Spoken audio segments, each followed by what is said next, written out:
खबर शामिल करते हैं जामशोर से हमारे नुमाइंदे अवैस रजा शोरों की कोटरी खानजादा कॉलोनी से 3 दिन पहले अगवाशुदा लड़की बाजियाब। एएसआई साजिद अब्बासी की जबरदस्त कार्रवाई। कोटरी खानजादा कॉलोनी से अगवाशुदा लड़की मदिया शेख, जो दरअसल अपनी रजामंदी से फैज अब्बासी नामी नौजवान के साथ बाखुशी गई थी और उन दोनों ने शादी भी कर ली है।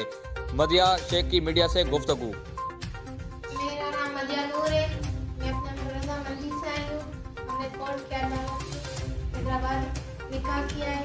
अभी हमें परेशान किया जा रहा है, झूठा अदालत झूठ बोले जा रहे हैं, हमें परेशान किया जा रहा है। मुझे पीरुजा अमीनुद्दीन जावेद, मुझी माँ रेहाना खातून, मुझे भाउ अहमद अस्फहान, जाहिद अफान फतवा और मुझे मामू जाहिद पठान।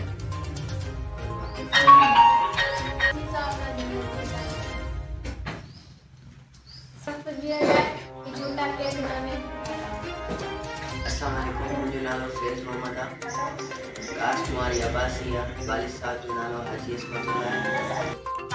असांखे उन्हनि मां वॾो ख़तरो आहे, उन्हनि जी पंहिंजी मतिलबु वालिद साहब मां, मुंहिंजे वालिद साहब मां ख़तरो आहे, वालिदा मां ख़तरो आहे ऐं असां ते कूड़ा इल्ज़ाम लॻाया था वञनि। जीअं त तव्हां ॾिसो था पिया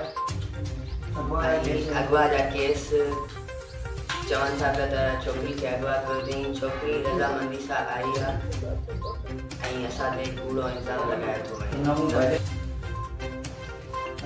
तहफ़ुज़ फ़राहम कयो वञे।